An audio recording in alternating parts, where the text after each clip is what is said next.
Hey everybody, it's Pat the Wine Guy, and I'm here at the Seven Springs Vineyard, Evening Lands Seven Springs Vineyard with Ty Pierce. Ty, thanks for having us for one thing. Yeah, happy to have you, Pat. It's fantastic. It's late January. It's beautiful. The sky is blue. Yeah. Mount Hood's behind us. Is it always this way? Absolutely, yeah. So if you've never been to Oregon, we don't have any rain. It's always like this, no problem. Please plan your trips now. So we have the beautiful plains circling overhead, just add to the ambiance where you really are. Yeah, so we offer this experience year round, but we know that in Oregon, you have to take advantage of every single sunny day from about September to about 4th of July. Sure. After that, it's like this all the time. But the wintertime months is very common for it to be misty and romantic. Right now, it's pretty amazing. It is pretty amazing.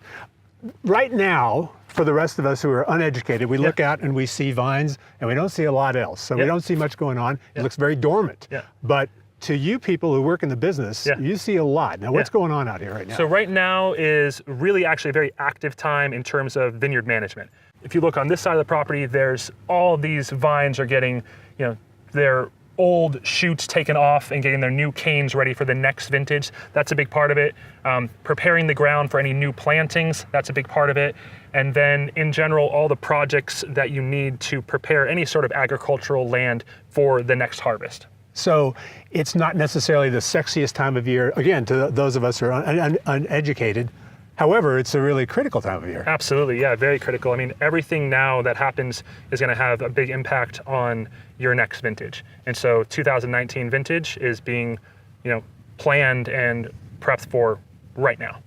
We can see out upon this area, this AVA, which is Eola Amity Hills. Yeah. Tell me what makes this area distinguished. Yeah, absolutely. So Eola Amity Hills is definitely further south in the Willamette Valley than some of your other AVAs that you're maybe more familiar with, like the Dundee Hills or Emu Hill Carlton or Ribbon Ridge, Chehalem Mountains. So what we have here is a cooler region.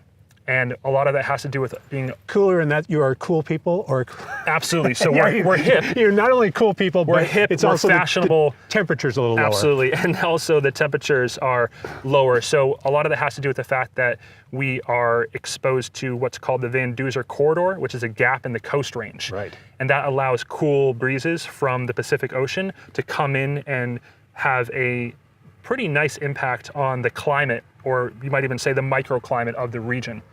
And so actually even now there's even a new AVA that was just approved called the Van Duzer, and that's going to be even closer to the coast range. So because of that, you see pick dates, temperatures, all those things are combined to make the Eola Amity Hills a really pretty special place to grow wine. Well, it brings up an obvious question. Are you worried about climate change? Absolutely. It is an impact on what's happening in the area. So you can't grow crops and be unaware of climate change and its impacts. Absolutely, you saw impacts, 14, 15, 16, hottest vintage on record, hottest vintage on record, hottest vintage on record. And yeah, it shows in the wines. You have to really figure out how to make wine the way that you want to make it. So we prefer wines of purity, a balance of freshness. And when you have a really hot year, that's more challenging. Another thing that we are doing is we're adding more Chardonnay. So Pinot Noir is a much more sensitive grape when it comes to climate. Right. Chardonnay is a little more hardy.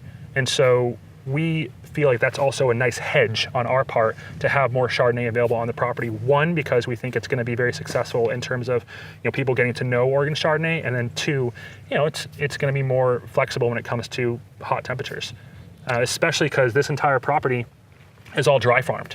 So there's no irrigation on this entire property. Right. So we're very sensitive to really hot years. We talked earlier about Oregon as a wine producing state. Yeah. And locally it gets a lot of attention. Yeah. Nonetheless, it's a tiny little piece sliver, of the big wine picture. It really is, yeah. What's the future of Oregon wine? That's a big question. I would say that right now the future is we're just still being considered a new kid on the block. Part of it is still getting over that hump of like, oh yeah, I hear they make wine up there in that Oregon place. Maybe some Pinot? I don't know. I hear it's okay. every year that I've been in the industry, we're meeting people that are coming here for the very first time, have never even had an Oregon wine. Maybe they had an Oregon wine twice in their life, some other parties. And so they're being introduced to this region just now. And so it's a really exciting time because there's been a tremendous amount of growth. There's lots more new wineries, lots more new taste rooms, lots more new vineyards. And so I think what you're gonna see is a lot of growth, a lot of education, a lot of awareness of what's happening up here. And then through that, you're gonna see more things besides just Pinot Noir and Pinot Gris. You're gonna see other varietals like Chardonnay. You're gonna see people experimenting with like what we have. We have Gamay on the property as well. You're gonna see other interesting and diverse wine grapes that are then being produced into beautiful wines.